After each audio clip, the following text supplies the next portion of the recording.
Kaleshwaram project కమిషన్ల ప్రాజెక్టుగా మారిపోయిందా? అధికారుల అవినీతి హద్దులు దాటిందా అంటే నీటిపారుదల శాఖ ఈఈ నూనె శ్రీధర్ ఆస్తులు చూస్తేనే అర్థమవుతుందంటున్నారు కాంగ్రెస్ నేతలు. అది కాళేశ్వరం ప్రాజెక్టు కాదు, కమిషన్ ప్రాజెక్టుగా మారిందని విమర్శిస్తున్నారు.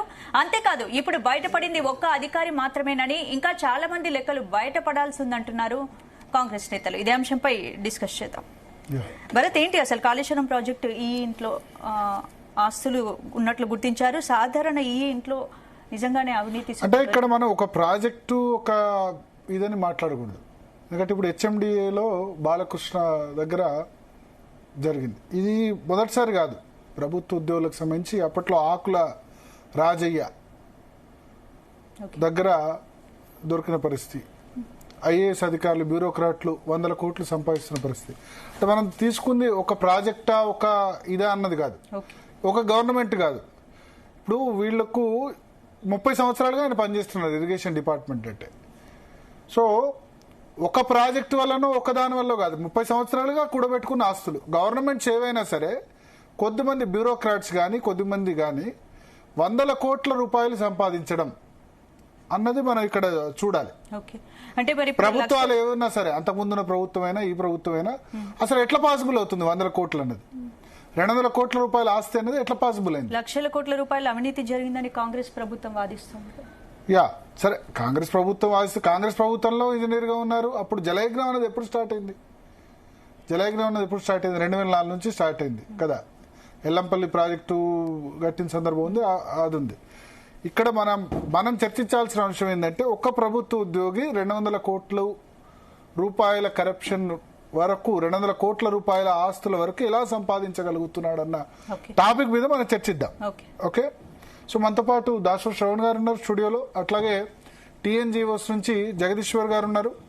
దేవిప్రసాద్ గారు మాజీ టీఎన్జీఓ నేత కూడా జాయిన్ అవుతారు, ఉద్యోగులకు సంబంధించి, ఏసీబీ కేసులకు సంబంధించి. ముందుగా జగదీశ్వర్ గారు నమస్కారం. నమస్కారం. నమస్కారం. సో ఎట్లా పాసిబుల్ అవుతుంది ఒక ఉద్యోగి జీవిత కాలంలో? కొద్దిమంది ఏమో బిడ్డ, మన లాస్ట్ మనం డిస్కషన్ చేసాం, బిడ్డ పెళ్లి చేయడానికి కూడా డబ్బులు లేని ఉద్యోగులు, అంటే రిటైర్మెంట్ బెనిఫిట్స్ కూడా రాని పరిస్థితి. ఇంకొద్ది మంది ఉద్యోగులేమో 100 కోట్లు సంపాదిస్తున్నారు. కొన్ని రెవెన్యూ, ఇరిగేషన్, ఆ తర్వాత stamps and registration, excise, police అందరూ అనట్లేదు, కొన్ని కలెక్షన్ డిపార్ట్మెంట్స్ అయిపోయినాయి. ఎట్లా దీనికి అడ్డుకట్ట వేయాల్సిన అవసరం ఉంది? అక్కడ ఉన్న మిత్రులందరికీ నమస్కారం. వాస్తవానికి ఇలా ఉద్యోగులలో అక్రమాస్తుల కేసులు పెట్టడం జరుగుతుంది.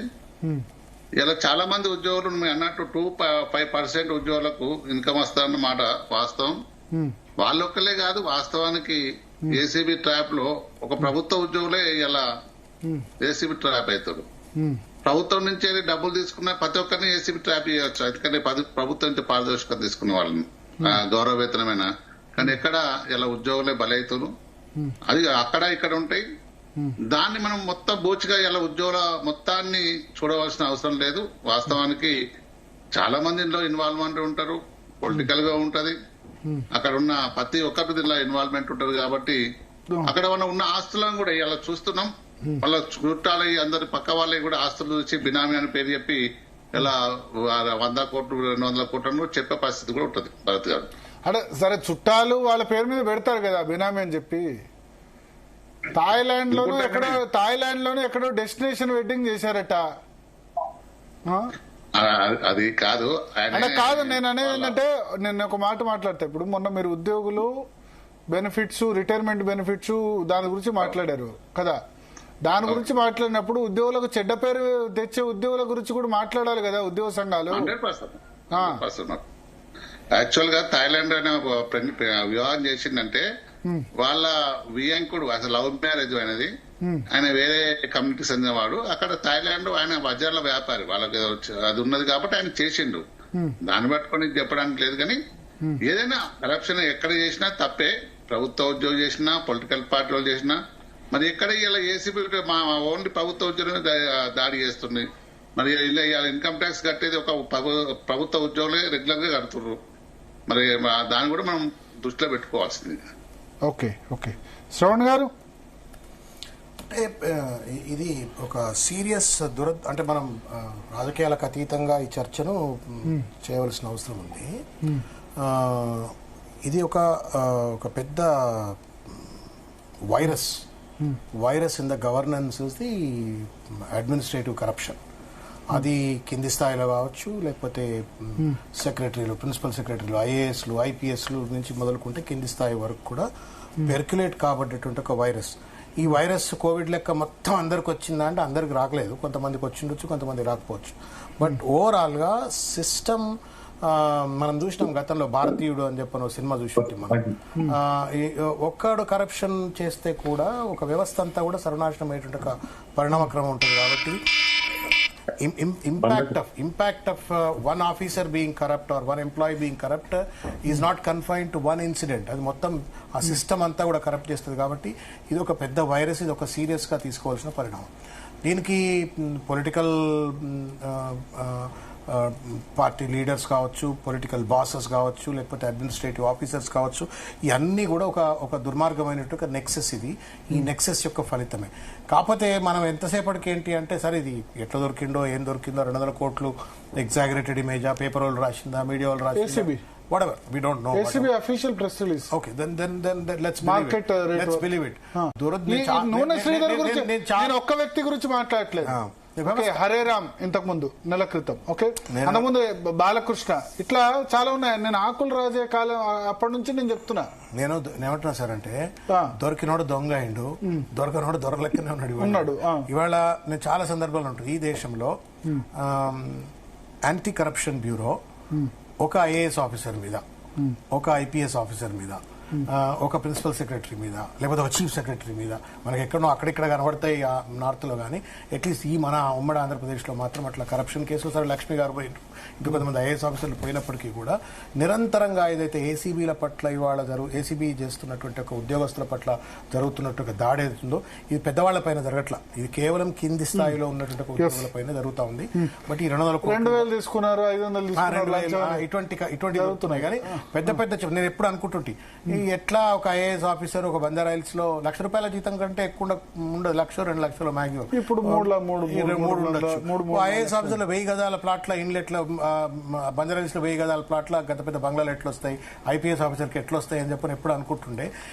దీని పట్ల ఒక సీరియస్ అడ్మినిస్ట్రేటివ్ రిఫార్మ్స్ రావాలా, ఈ బ్యూరోక్రటిక్ కరప్షన్ ను కంట్రోల్ చేయాలా. దాంతోపాటు mother of all corruptions is political corruption, అంటే ఎలక్టోరల్ కరప్షన్. పర్టికులర్ గా మీరు ఎన్నికల వ్యవస్థలో ఉన్నటువంటి ఒక అవినీతి, తదనంతరం పరిపాలనలో ఉన్నటువంటి ఒక అవినీతి, ఆ పరిపాలన అవినీతి అంటే both political bosses and as well as the administrative officers. కాబట్టి ఇదంతా కూడా ఒక విషయస్ వలయం. ఇది దీనికి root cause mother of all corruption political corruption, electoral corruption. నువ్వు ఎన్నికలలో 40 కోట్లు 50 కోట్లు 100 కోట్లు పెట్టి ఒక ఎంపీ ఒక ఎమ్మెల్యే అధికారంలోకి వచ్చిన తర్వాత ఆ పెట్టిన ఖర్చును రెజ్యూమ్ చేసుకోవాలి, వచ్చే ఎన్నికలకు మళ్ళీ డబ్బులు సంపాదించాలి. ఈ సంపాదనలో భాగంగా వాడు పెద్ద మొత్తం కొడతాడు, వీడు కిందోడు చిన్న చిన్న మొత్తాలు కొట్టుకుంటా మొత్తం కాదు. ఇది ఒక వ్యక్తి అంటే పెద్ద మొత్తం. Not specifically talking about 200 crores of this fellow. ఈ ఒక్క వ్యక్తి గురించి మాట్లాడుతున్నా, కాంటెక్స్ మాట్లాడుతున్నా. ఆయన దగ్గర 200 కోట్లు ఎట్లా దొరికినాయి అంటే పట్టరు, ఎవడోడు దొంగ దొరెవడు ఎవడోడు ఎట్లా పుట్టినాయి, లేకపోతే బినామీలా మంచా చెడా పట్టుకోండి. కానీ ఈ మొత్తం ఒక విష వలయం. ఇది ఈ విష వలయం అనేటువంటిది అనేక జీవితాలను నాశనం చేస్తుంది, సమాజ అభివృద్ధికి అవరోధకంగా మారుతుంది. కాకపోతే ఏసీబీ పనితీరు అంతా చిన్నోడి మీదనే ఉన్నది కానీ పెద్దోళ్ళ మీద లేదు అని చెప్తున్నా మీకు నేను.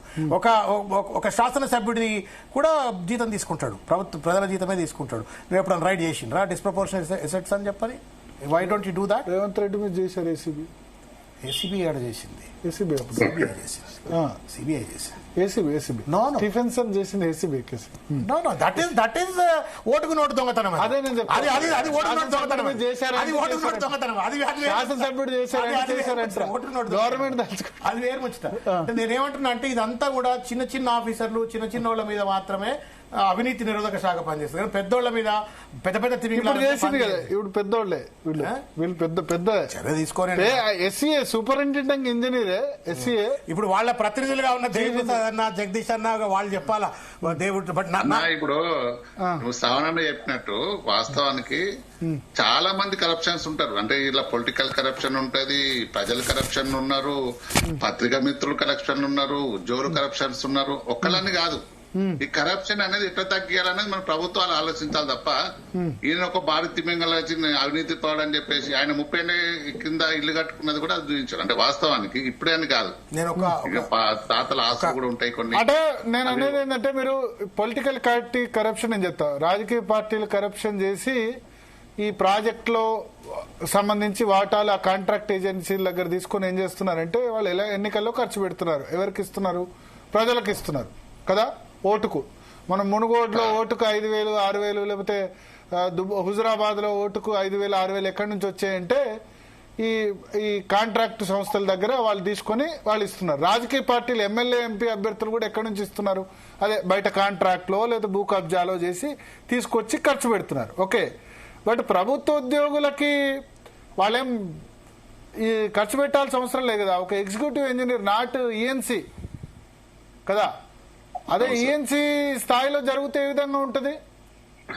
ప్లస్ హెచ్ఎండిఏలో ఈ town planning, city planning, Hyderabad లో లేకపోతే రెవెన్యూ అఫీషియల్స్, రెవెన్యూలో తహసీల్దార్స్ లేకపోతే ఆర్డీఓ లెవెల్ లేకపోతే డిప్యూటీ మన ఐఏఎస్ స్థాయి అధికారులు కూడా పట్టుకున్నారు కదా ఔటర్ రింగ్ రోడ్ దగ్గర. 8 లక్షలు ఎంతనో ఆయన పేరేమో ఉండే. అయితే మీరు చెప్తున్నది ఏంటంటే ఇప్పుడు పొలిటికల్ కరప్షన్ చేసి ఓట్లు కొనుక్కోవచ్చు అని చెప్పారు.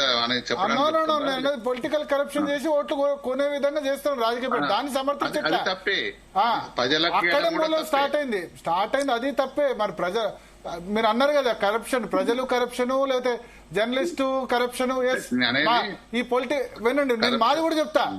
ఈ రాజకీయ పార్టీలు ఎన్నికల్లో మీడియా సంస్థలకి ప్యాకేజీలు ఇస్తున్నాయి. ఓకే, మీడియా సంస్థలకు కూడా ఎన్నికల్లో ప్యాకేజీలు ఇస్తున్నాయి. నేను చెప్తా, మీడియా గనక స్వేచ్ఛగా చేయాలంటే గనక పబ్లిక్ ఏం చేయాలంటే, ఇప్పుడు మీరు క్రికెట్ మ్యాచ్లు వస్తాయి కదా ఐపీఎల్, ఏం చేస్తున్నారు? జియో హాట్స్టార్ లేకపోతే ఐపీఎల్ లో 19 రూపాయలు పెట్టి కొనుక్కుంటారు. మీరు న్యూస్ ఛానల్ ఏమో పబ్లిక్ ఫ్రీగా చూస్తున్నారు. మేము పే ఛానల్ చేస్తే చూస్తారా పబ్లిక్? ఎందుకంటే 20 న్యూస్ ఛానల్స్ ఉన్నాయి కదా.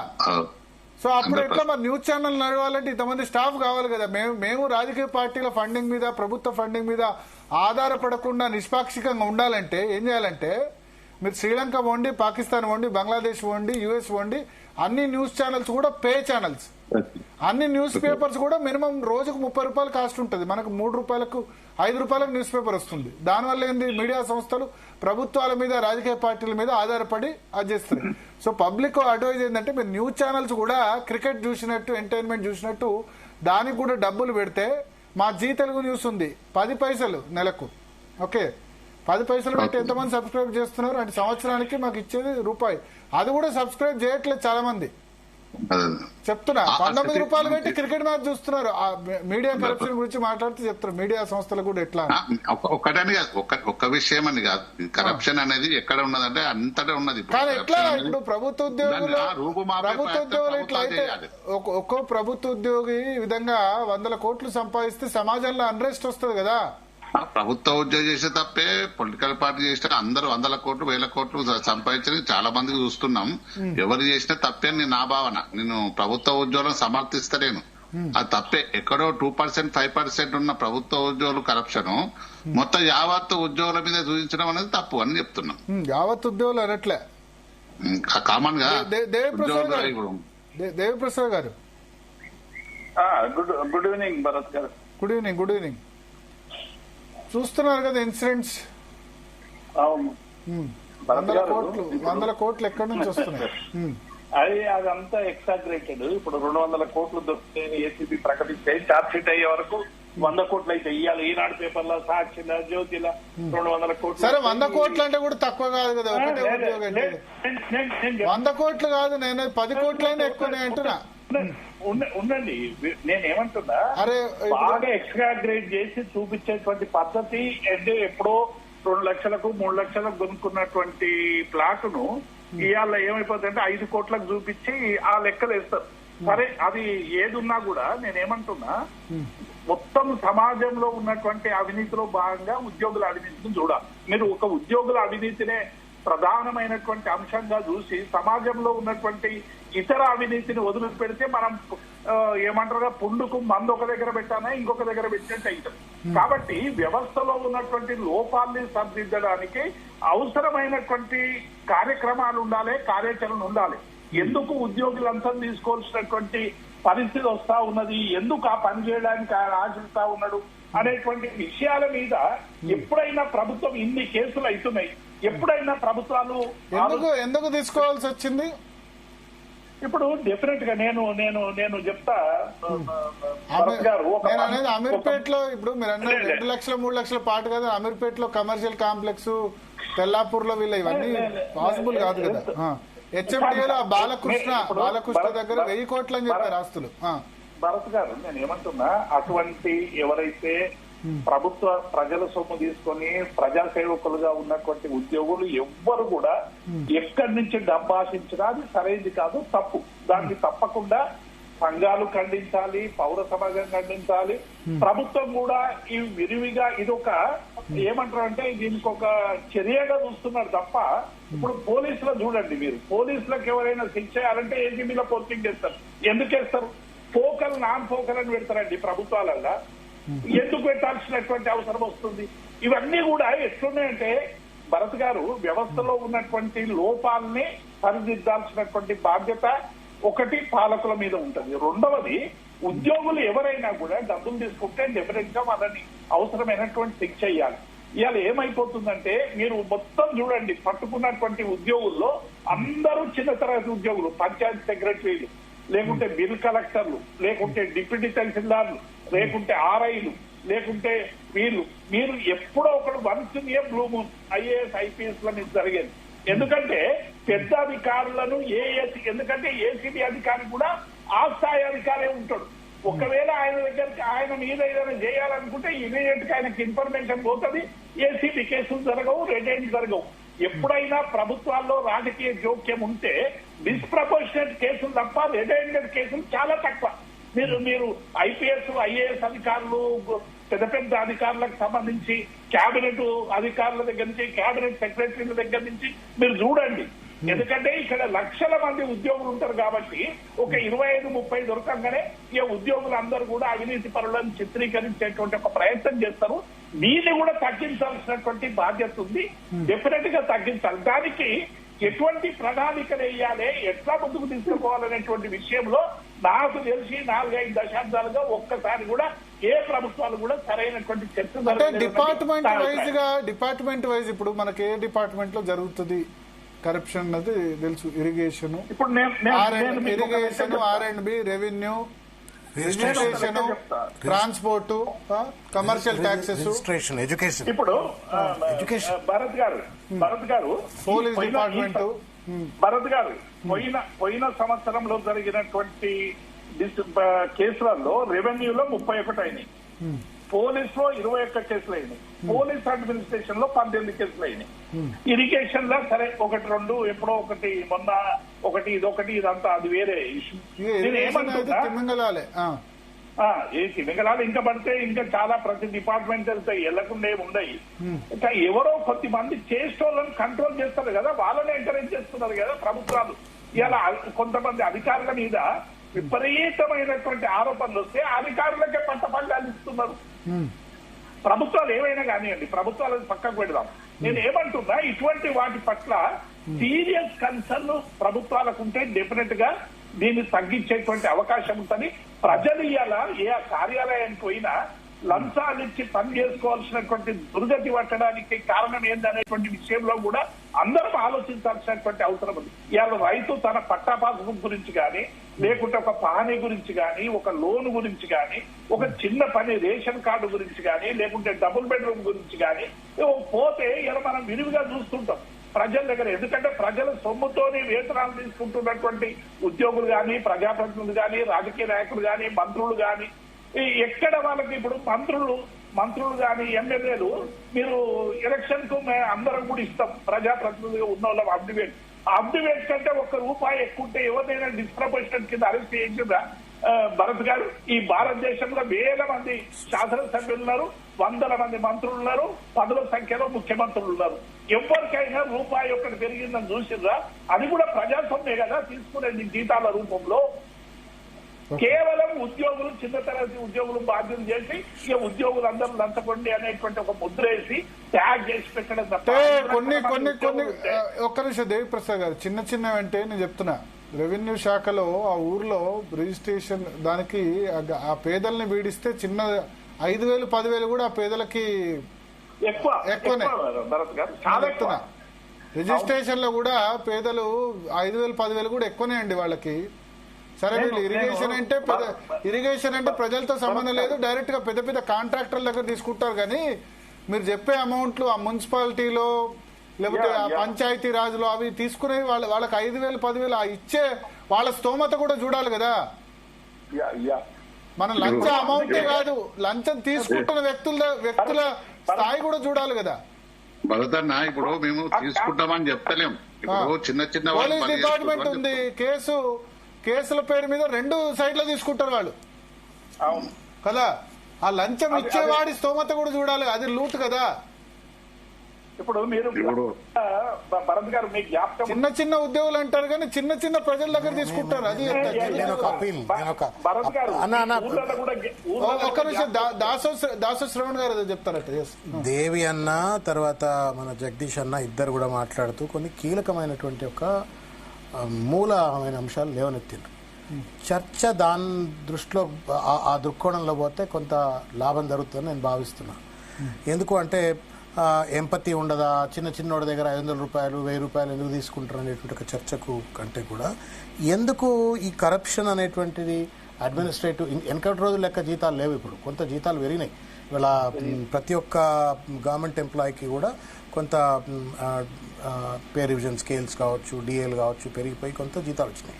అయినప్పటికీ కూడా కరప్షన్ ఎందుకు పెరుగుతున్నది, ఎవరు వీళ్ళకి ఆదర్శవంతంగా ఉన్నారు అనేటువంటి ఒక అంశం పైన చర్చ తీసుకురాకుండా, రెండవది ఏ రకమైనటువంటి ఒక వ్యవస్థీకృతమైనటువంటి ఒక సమూలమైన మార్పులు రావాలా, ఈ రకమైనటువంటి యాటిట్యూడ్నల్ చేంజెస్, డబ్బులు ఇస్తే తోడు దొంగే, తీసుకున్నోడు దొంగే, ఇవన్నీ పక్కకు పెడితే కూడా ఏ రకమైన వ్యవస్థీకృతమైన మార్పులు తీసుకురావడం చర్చ లేకుండా ఆయన 2 మాటలు అన్నారు దేవిప్రసాద్ గారు. ఒక ఎమ్మెల్యేనో, ఒక ఎంపీనో, లేకపోతే ఒక మంత్రో డిస్ప్రపోర్షనేట్ అసెట్స్ కింద ఎందుకు ఒకడన్నా పట్టుకున్నటువంటి ఒక పాపాన పోలే, ఎందుకు ఓన్లీ ఒక government employee and that to not an IAS and IPS officer, not an IAS and IPS officer but lower క్లాస్లో ఉన్నటువంటి ఒక ఎంప్లాయీస్ మాత్రమే డిస్ప్రపోర్షనేట్ అసెట్స్ అని చెప్పని 500 రూపాయలు, 1000 రూపాయలు, 2000 పట్టుకుంటున్నారు. ACB is not meant for lower class employees, ACB is meant for everybody who receives ₹1 from the government. Public exchequer నుంచి ఎవరు డబ్బు తీసుకున్నా, that includes MLA, that includes IAS, IPS, everybody.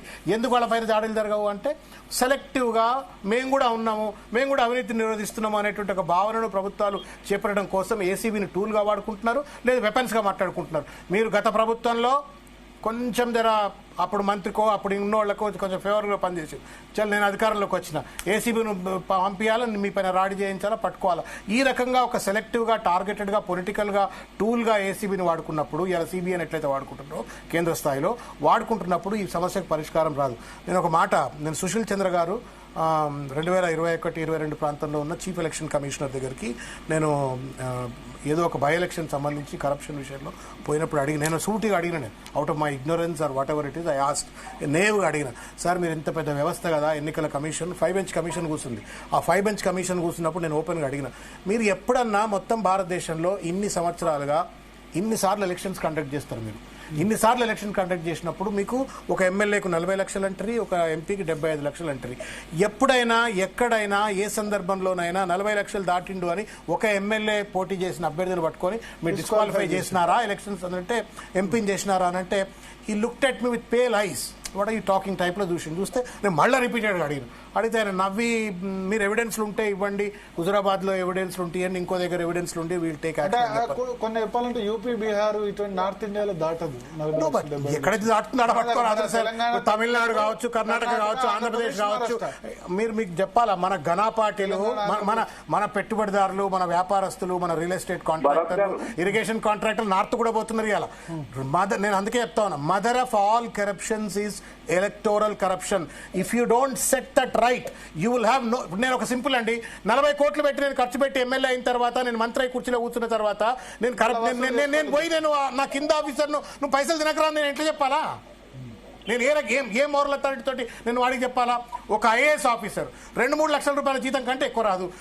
Prashasan Nagar లో పెద్ద బంగ్లాలు కట్టి ఉంటాయి, చూస్తప్పటికి ఎంత అయితే ల్యాండ్స్ ఇచ్చారు, ల్యాండ్స్ ఇవ్వచ్చు, బంగ్లాలు అయితే వచ్చినాయి కదా, బంగ్లాలు అయితే వచ్చినాయి కదా, ఫామ్ హౌస్లు వస్తాయి, బంగ్లాలు వస్తాయి. మరి వచ్చినప్పుడు ఎట్లా వచ్చినాయిరా అని చెప్పని వాడికి వచ్చిన తర్వాత వాడి కింద సూపరింటెండెంట్నో సెక్షన్ ఆఫీసర్ను ఏమని అడగాల, వాడు తినకరా అని చెప్పని. ఇది ఒక చైన్, ఇది ఒక విషియస్ సర్కిల్. ఇది దీనికి నా దృష్టిలో నేను ఐ ఆల్వేస్ సే, నువ్వు ఎలక్టోరల్ రిఫార్మ్స్ చేయకుండా, mother of all corruptions address చేయకుండా మీరు కరప్షన్ చర్చ చేసినట్టయితే we're doing disservice and we'll never be able to get the justice. నువ్వు మొత్తం వ్యవస్థ, నేను ఒకసారి రాహుల్ గాంధీ గారిని అన్న, ప్రొఫెషనల్ కాంగ్రెస్ ప్రెసిడెంట్ గా ఉన్నప్పుడు అన్న, bear with me Devanna Jagadish అన్న ఒక 2 నిమిషాలు. రాహుల్ గాంధీ గారు professional Congress the all India professional Congress president the secretaries the meeting పిలిచినారు. నేను అప్పుడు తెలంగాణ, శశి థరూర్ గారు ఆల్ ఇండియా ప్రెసిడెంట్, నేను తెలంగాణ ప్రెసిడెంట్ ఉన్నా. అన్ని రాష్ట్రాలకు సంబంధించిన వాళ్ళు ఉంటే ఆ మీటింగ్లో మాట్లాడుతూ నేను అడిగాను. ఆయన అన్నాడు, ఎందుకండి ప్రొఫెషనల్స్ పాలిటిక్స్ వైపు రావట్లేరు, what is that we should do to attract more professionals into politics అంటే, నేను why would they come? I told him, you peep into parliament, you go to the gallery of the parliament and you peep into the parliament and no single person you will find who's non-corrupt. అంటే ఆయన కొంచెం అనాయండి, what do you mean అంటే, కరెక్టేనండి, మీకు 75 లక్షల కంటే ఎక్కువ ఖర్చు పెట్టొద్దు మీరు పార్లమెంట్ సభ్యులు అంటే, మీరు 70 కోట్లు 100 కోట్లు ఖర్చు పెట్టి మీరు ఎక్కడికి వచ్చిన తర్వాత వ్యవస్థ అంతా కరప్షన్ అని తెలిసిన తర్వాత ఒక ఆర్డినరీ, ఒక ప్రొఫెసరో, ఒక డాక్టరో, ఒక లాయరో, ఒక సాఫ్ట్వేర్ ఇంజనీరో ఎందుకు వస్తాడు అని చెప్పని నేను అడిగితే, నేను అన్న మాట కూడా అన్నా, ఎట్లయితే అన్నా హజారే మీరు లోక్పాల్ బిల్లు కోసం ఏ రకంగా పోరాటం చేసిండో, ఎన్నికల సంస్కరణ కోసం మీరు కొట్లాడటానికి యువకులు మీరు కొట్లాడండి, ఈ కరప్షన్ లేకుండా, ఎలక్టోరల్ కరప్షన్ లేకుండా కొట్లాడండి అని చెప్పని. కాబట్టి మీరు క్లర్క్ కరప్షన్ ఎందుకు వచ్చింది, ఈ సూపరింటెండెంట్ ఎందుకు కరప్షన్ చేసిండు, ఈ ఎస్ఐ ఎందుకు కరప్షన్ చేసిండు, కానిస్టేబుల్ కరప్షన్ గురించి మాట్లాడితే, we will never in India B able to approve the corrupt environment, eradicate the corrupt environment.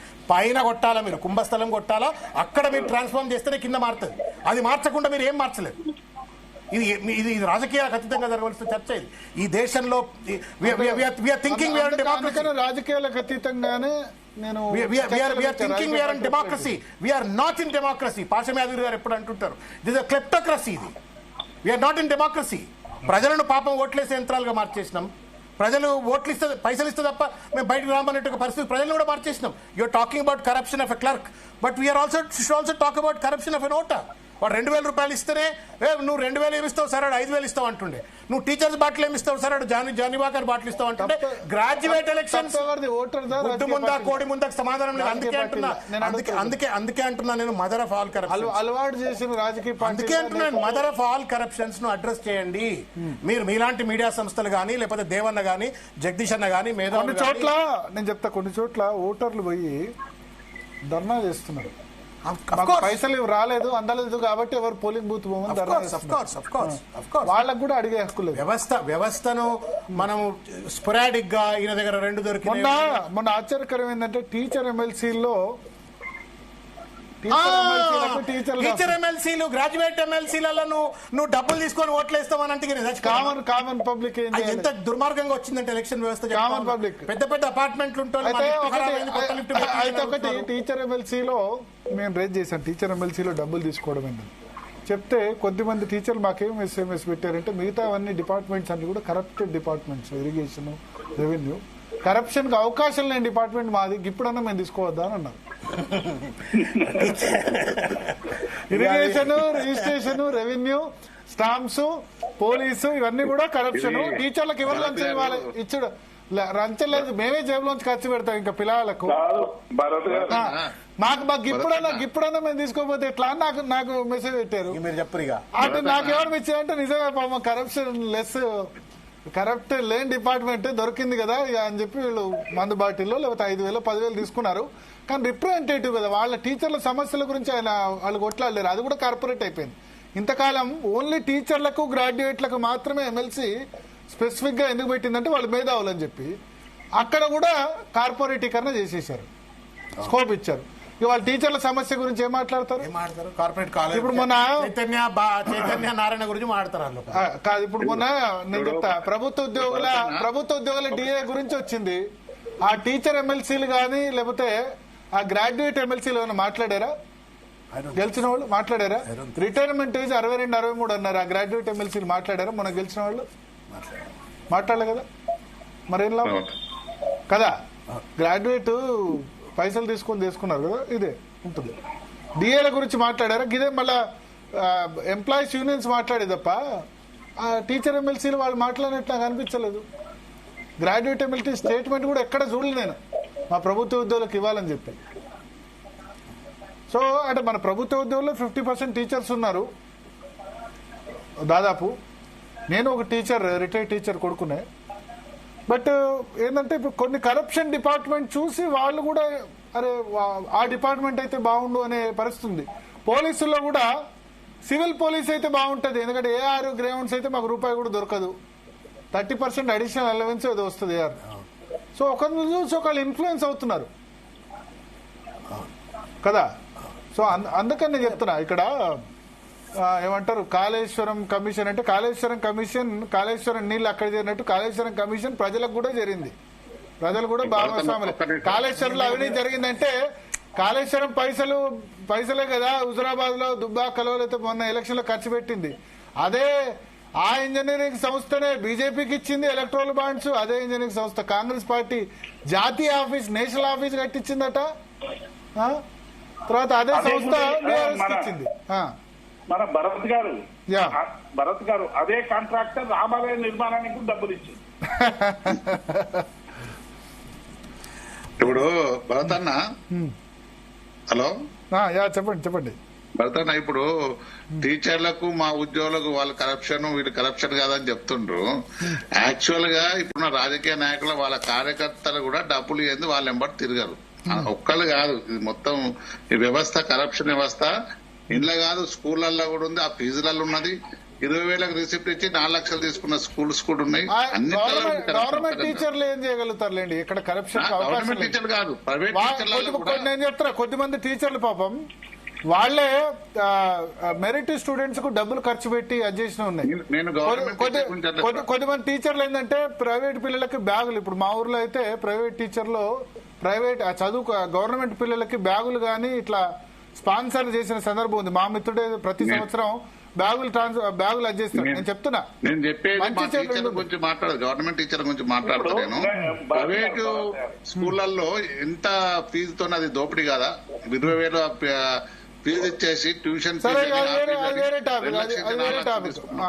అది వేరే టాపిక్. ప్రభుత్వ కంట్రోల్ చేయాలి, అది కూడా కరప్షన్. అదే ప్రభుత్వం కంట్రోల్ చేయాలి, విద్య వైద్యం ఫీజుల్ని రెగ్యులేట్ చేయాలి, అది చేయాల్సిన అవసరం, అది వేరే టాపిక్. బట్ ఇక్కడ మనం కరప్షన్ ఆఫ్ ఇండివిజువల్స్ మాట్లాడుతున్నాం. ఒకటే ఇండివిజువల్ 100 కోట్లు 150 కోట్లు సంపాదిస్తే సమాజంలో అన్రెస్ట్ వస్తుంది.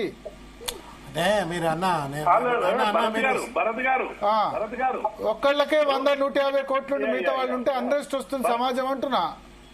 2% మంది చేతిలో మొత్తం దేశ సంపదలో 50% ఉందట, అది చెప్తున్నా. ఇప్పుడు భరత్ గారు 1000 కుటుంబాల చేతిలో భారతదేశం 140 కోట్ల మంది. అదే అందుకని చెప్తున్నా, అదే చెప్తున్నా. ఒక 1000 మంది చేతుల్లోనే 140 కోట్ల సంబంధించినవి. మీరు ఉద్యోగులకు సంబంధించి మీరు అన్నట్టు ఎవరైనా ఎక్సెస్ గా కరప్షన్ చేసినా, ప్రజల్ని పీడించినా, ప్రజా సమస్యల పరిష్కారంలో సరైనటువంటి చొరవ చూపించకపోయినా డెఫినెట్ గా అటువంటి వాళ్ళ పట్ల సమాజం డెఫినెట్ గా అటువంటి వాళ్ళని శిక్షించాలని ఎవరైనా కోరుకుంటాం, మనం కూడా కోరుకుందాం. కానీ చర్చ ఎక్కడ మొదలు కావాలంటే ఇంతకుముందు శ్రవణ్ గారు చెప్పినట్టు వ్యవస్థలో మార్పులు తీసుకొచ్చేటువంటి ప్రయత్నంలో భాగంగా ఈ చర్చ జరగాలి. చర్చ మొదలు కావాలి, రాజకీయ పార్టీల్లో చర్చ మొదలు కావాలి, చెట్టు ముందా చెట్టు ముందా అన్నట్టు ప్రజల్లో చర్చ మొదలు కావాలి. ప్రజలు ఓటుకు నేను 1000-2000 ఎక్కడి నుంచి వాడి ఇంట్లో నుంచి తీసుకొస్తలేడు, నోట్లు ప్రింట్ చేసి తీసుకొస్తలేడు. ఇది ఈ సొమ్ము మనమే, ఈ పైసలు మనమే అని వాళ్ళకు కూడా కావాలి. అది చెప్తున్నా. భరత్ గారు, ఇప్పుడు జడ్జీలు, న్యాయ వ్యవస్థలు, ఇప్పుడు ఒక డాక్టర్ ఈ ఒక రోగానికి ఎంత తీసుకోవాలో ప్రిస్క్రిప్షన్ రేట్ ఉంటుంది. ఒక లాయర్ ఎంత ఒక కేసుకి ఏం డబ్బులు తీసుకోవాలో రాసి ఉండదు. ఇంకొక ఆయన ఉండదు. అంటే ఇక్కడ ఎట్లున్నదంటే సమాజంలో ఎవరికి ఏదొస్తే అని చేసుకోవచ్చు. ఎక్కడ కంట్రోల్ లేదు. కంట్రోల్ ఉన్నదల్లా ఎవరి మీద అంటే ప్రభుత్వ ఉద్యోగం మీద. అది ఇప్పుడు ఎమ్మెల్యేలు, ఎమ్మెల్సీలు, ఎంపీలు, జడ్జిలు, ఐఏఎస్లు, ఐపీఎస్లు, కమిషనర్లు, కేబినెట్ సెక్రటరీలు, అదే ఒక జడ్జి ఇట్లా అంతగానో డబ్బు దొరికితే ఆయన అరెస్ట్ చేయడానికి ప్రభుత్వాలకు వనసులు వస్తున్నాయి. లిటరల్ గా బార్ అసోసియేషన్ తీర్మానం చేసింది, ఆ అవినీతి పరుడైన మా దగ్గర ట్రాన్స్ఫర్ చేసింది వద్దని. ఏమి చేయలేనటువంటి స్థితి. ఇలా ఎన్ని న్యాయ వ్యవస్థ ఒక గంటకి ఎన్ని కోట్ల రూపాయలు తీసుకుంటారో మనం చూస్తలేమా భరత్ గారు? మనం మీరు ఢిల్లీలో ఉన్నారు కూడా చూసినాం. ఒక పనికి ఒక చెయ్యనుతే కాలేనుతే ఎన్ని రూపాయలు పెట్టాలనే దగ్గర ఎవరైనా చెప్పాలి. సీనియర్ అడ్వకేట్ ఎంగేజ్ చేస్తే ఆయన టైంకే గంటకే 5-6 లక్షలు ఇవ్వాలా? అయిపోయింది. మళ్ళీ ఇంత అంటే అంత లేదు బాబా. మళ్ళీ జూనియర్ న్యాయవాదులు, కింది స్థాయి న్యాయవాదులకి వాళ్ళకి స్టైఫండ్ ఇవ్వాల్సిందే. భరత్ గారు, మీరు ఏమంటారు? అసమానతలు ప్రజలలో వస్తాయి, ఉద్యోగులు ఇట్లా ఒక ఇల్లు కట్టుకుంటే అని అంటున్నారు. 1000 కోట్ల రూపాయలు తీసుకొని ఇలా అసమానతలు సృష్టించినటువంటి ఈ వ్యవస్థలో అసమానతలు రూపుమాపడానికి ఏమైనా చర్యలు జరుగుతాయి? అంటే నేనేమంటా అంటే ఇప్పుడు వాళ్ళ అంబానీ కాదు, ప్రజలలో ఎందుకు తిరుగుబాటు వస్తుందంటే ఒక్క నిమిషం చెప్పండి. ఇప్పుడు చంద్రబాబు నాయుడు గారు ఒకసారి విదేశాలకు పోయి వచ్చి ఇక్కడికి వచ్చినాక ఏమన్నారంటే, ఫలానా దేశానికి నేను పోయి వచ్చినా ఎవరైనా అవినీతి తీస్తే ఉరి తీస్తారు, ఉద్యోగులు ఎవరైనా అవినీతి పరులైతే ఉరి తీయాలని ఒక ప్రకటన చేసి, అప్పుడు మా అధ్యక్షుడు స్వామినాథన్ గారు టీఎన్జిఓ ప్రెసిడెంట్ గా ఆయన ఏమన్నాడు తెలుసా భరత్ గారు? అవును, మేము ఉరికి సిద్ధమే, కానీ మా లైన్ లో 100వ స్థానంలో మేము ఉంటాం. 99 మంది ఉన్నటువంటి వాళ్ళందరినీ ఉద్దియండి, 100కు నేను ఉద్దించుకోవడానికి సిద్ధమే అని చెప్పింది. ఇది ఇప్పటికీ నడుస్తున్న వ్యవస్థలో నడుస్తున్నటువంటి సందర్భం భరత్ గారు. కాబట్టి మనం కరప్షన్ మీద డిస్కషన్ చేయాలంటే పై నుంచి డిస్కషన్ చేయాలి తప్ప కింద నుంచి డిస్కషన్ చేస్తే కాకపోతే ఎట్లా ఎక్కడో దగ్గర మొదలు కావాలంటే నేను ఏమంటున్నా, వ్యక్తులుగా చాలా మంది చేస్తారు. ఇప్పుడు శంకరన్ గారు ఉన్నారు ఐఏఎస్ అధికారి, ఎందుకు అంత గౌరవిస్తాం? మన తర్వాత ఎమ్మెల్యేలు దేవప్రసాద్ గారు, ఇప్పుడు మన డిస్కషన్ ఎక్కడ చేసాం? ఒక ఏసీబీ కేసులో 20,000 30,000 ఉద్యోగి పట్టుబడితే చేయలేదు. బహిరంగ మార్కెట్ లో విలువ 100 కోట్లు 200 కోట్లు ఉంటే డిస్కస్ చేసాం. అది పెద్ద నెంబర్ కదా. రెండోది మీరు అన్నారు ప్రజల్లో తిరుగుబాటు అంటే ప్రజల ముందు మీరు ఆ గ్రామాల్లో గాని పట్టణాల్లో గాని ఉద్యోగులు ఉంటారు తప్ప అంబానీ అదానీ ఉండడు. అంబానీ అదానీ చాలా దూరం ఉంటాడు కాబట్టి వాళ్ళ మీద తిరుగుబాటు రాదు కదా. ఇప్పుడు రోజు నిత్యం వాళ్ళు పోయేది revenue office, police station, register office, పనులుండేది అక్కడ. మీకు కేసీఆర్ రెవెన్యూలో విఆర్ఓలను మొత్తం మందిని తీసేసినా ఎందుకు తిరుగుబాటు రాలేదు చెప్పండి? అంతమందిని 11,000 మందిని తీసేస్తే, లేదా ఒక ఎంఆర్ఓను పెట్రోల్ పోసి తగలబెట్టి, అది చాలా అత్యంత దారుణమైన చర్య. ఎంఆర్ఓను పెట్రోల్ పోసి తగలబెట్టినా దాన్ని సమర్థించిన వాళ్ళు ఉన్నారు. ప్రభుత్వం ఎందుకు వచ్చిందంటే వాళ్ళు నిత్యం అనుభవిస్తున్నారు. నేను చెప్తున్నా వాళ్ళు నిత్యం అనుభవిస్తారు. నేను కామన్ పబ్లిక్ యాంగిల్ లో మాట్లాడుతున్నాను. ఎందుకంటే కామన్ పబ్లిక్ పోలీస్ తో సఫర్ అవుతున్నారు, రెవెన్యూ ఉద్యోగులు, నేను అందరితో కాదు, వీళ్ళ లంచాలతో కామన్ పబ్లిక్ రెవెన్యూలో సఫర్ అవుతున్నారు, పోలీస్ తో సఫర్ అవుతున్నారు, సబ్ రిజిస్టర్ ఆఫీస్ లో సఫర్ అవుతున్నారు, ట్రాన్స్పోర్ట్ డిపార్ట్మెంట్ లో సఫర్ అవుతున్నారు, పంచాయతీ రాజ్ లో సఫర్ అవుతున్నారు, సిటీ టౌన్ ప్లానింగ్ సఫర్ అవుతున్నారు. మొన్న నాకు తెలిసిన ఆయన మా నెట్వర్క్ లోనే పనిచేస్తాడు. ఇల్లు పర్మిషన్ కోసం లీగల్ గా పోతే కాలేదు, 1,500,000 2 లక్షలు నేను జీలో పనిచేస్తున్నా అన్నా సరే మేము ఇవ్వమని చెప్పి 2 లక్షల రూపాయలు లంచం ఇవ్వాల్సి వచ్చింది. నేను చెప్తున్నాను, నేను గృహప్రవేశానికి అటెండ్ అయితే చెప్తున్నారని. ఏం చేయాలి? లీగల్ గా పోతే ఒక చిన్న ఇంటర్వెన్షన్ అన్న. మీరు డెమోక్రసీ అంటే మన ప్రజాస్వామ్య వ్యవస్థ, పాలసీ మేకర్ అంటాడు, పాలసీ ఎగ్జిక్యూటివ్, జ్యుడిషియరీ, నాలుగోది కనబడని సింహం మీడియా. ఈ 4 రంగాలు ఇంక్లూడింగ్ మీడియా రంగం, అన్ని రంగాలు కూడా కరప్ట్ అయిపోయినాయి.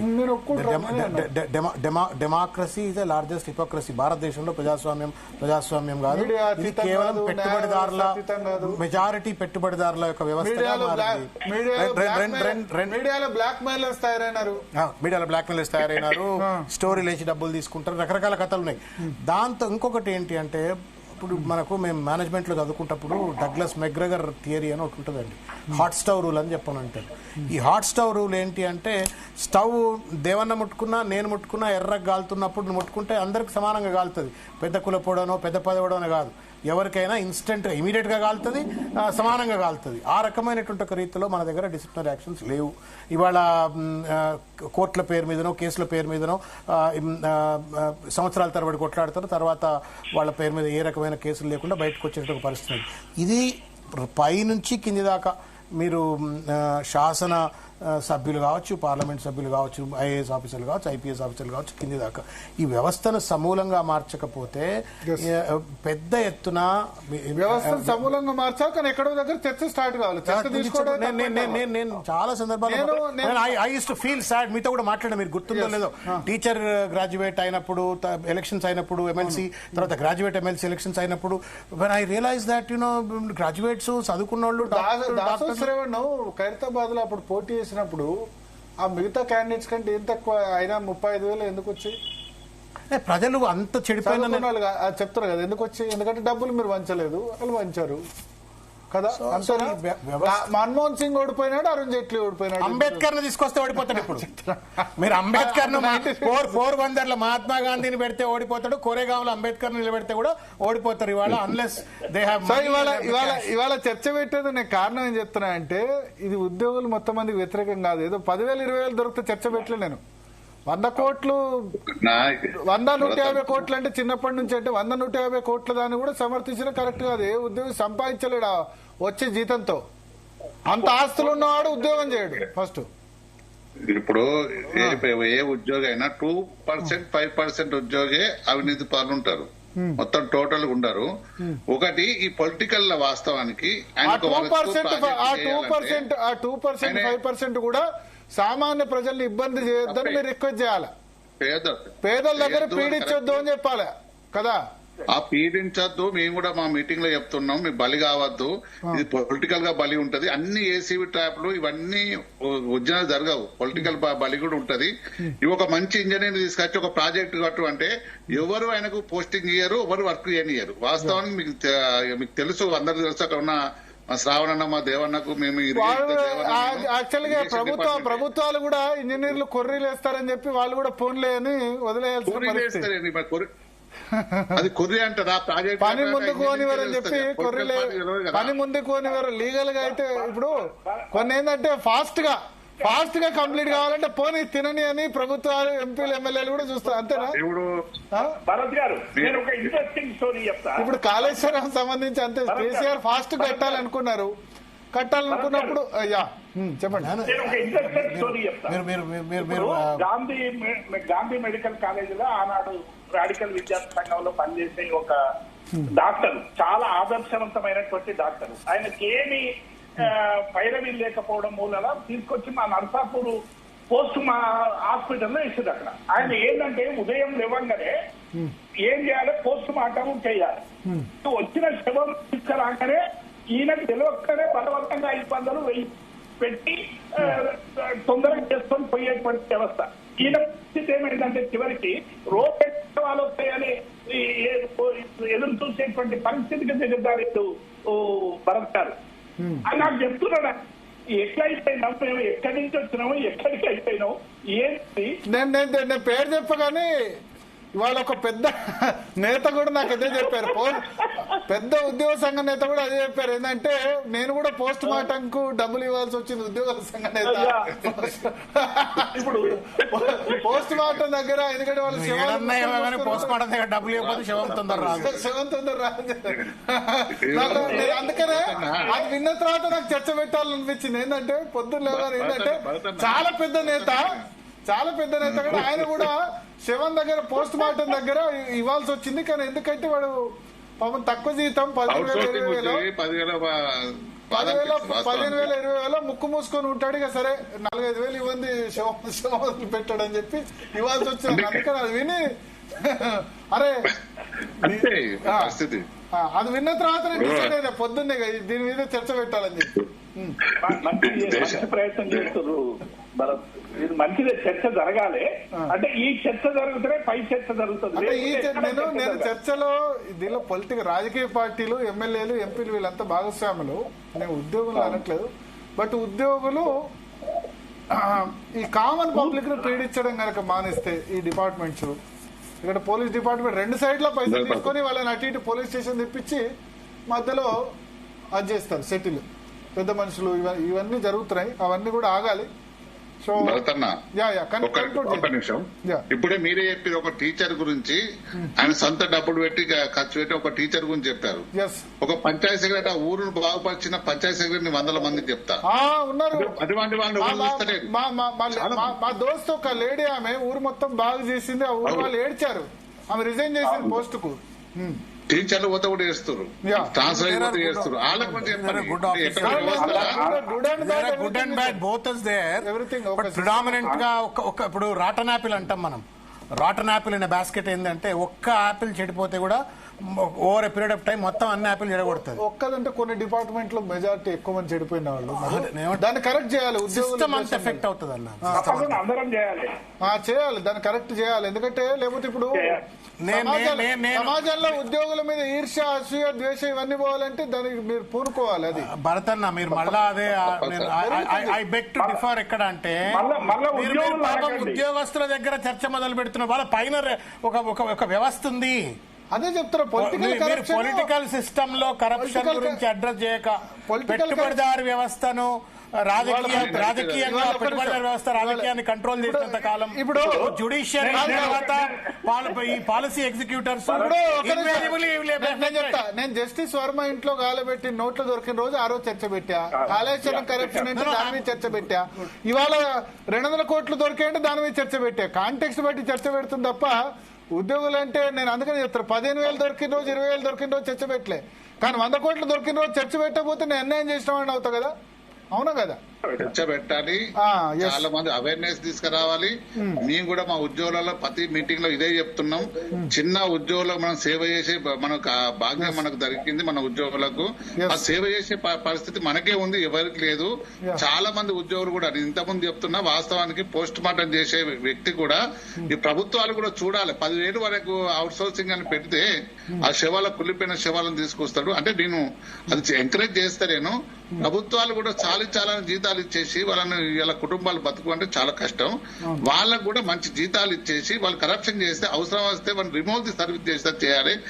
దానికి ప్రభుత్వాలు కూడా మంచి దానికి మార్గదర్శకాలు ఇవ్వాలి, దానికి గైడ్ లైన్స్ ఇవ్వాలి, దాని మీద పర్యవేక్షణ ఉండాలి ఫస్ట్. ఇలా అన్నిటికీ ప్రభుత్వానికి ఇలా పొలిటికల్ సిస్టమే, దాని ద్వారా ఇవన్నీ ప్రభుత్వ ఉద్యోగులు మేము అందరం నడుస్తాం. వాస్తవం. థ్యాంక్ యూ జగదీశ్వర్ గారు, దేవి ప్రసాద్ గారు, దాసోర్ శ్రవణ్ గారు. మొత్తానికి కరప్షన్ అన్నది ఇన్స్టిట్యూషనలైజ్ అయిపోయింది, జనరలైజ్ అయిపోయింది. దానికి విత్తు ముందా చెట్టు ముందా వీళ్ళ వాళ్ళ అన్నది చర్చ పక్కన పెడితే, పొలిటికల్ కరప్షన్, రాజకీయ పార్టీల కరప్షన్, డైరెక్ట్గా ప్రజలు కూడా ఓటుకు డబ్బు తీసుకున్నంత కాలం అది నడుస్తూనే ఉంటుంది. బట్ ఒకటి ఎక్కడో దగ్గర చర్చ స్టార్ట్ కావాలి. ముఖ్యంగా ఈ భారీ పెద్ద పెద్ద తిమింగలాలు ఏవైతే ఉన్నాయో ఇవి ఒక్క రోజులో జరిగేది కాదు. వాళ్ళ మీద ప్రభుత్వాలు, ఏ ప్రభుత్వాలు ఉన్నా సరే వాళ్ళ మీద గట్టిగా యాక్షన్ తీసుకోవాలి. చిన్న ఉద్యోగులే కాకుండా ఐఏఎస్లు, బ్యూరోక్రాట్లు, ఎమ్మెల్యేలు, ఎంపీలు వాళ్ళ మీద కూడా యాంటీ కరప్షన్ బ్యూరో అయినా, సిబిఐ అయినా, కట్టింగ్ అక్రాస్ ఆల్ పార్టీస్ జరిగినప్పుడే ఒక భయం అన్నది ఖచ్చితంగా ఏర్పడుతుంది. ఇది వాళ్ళ DNA.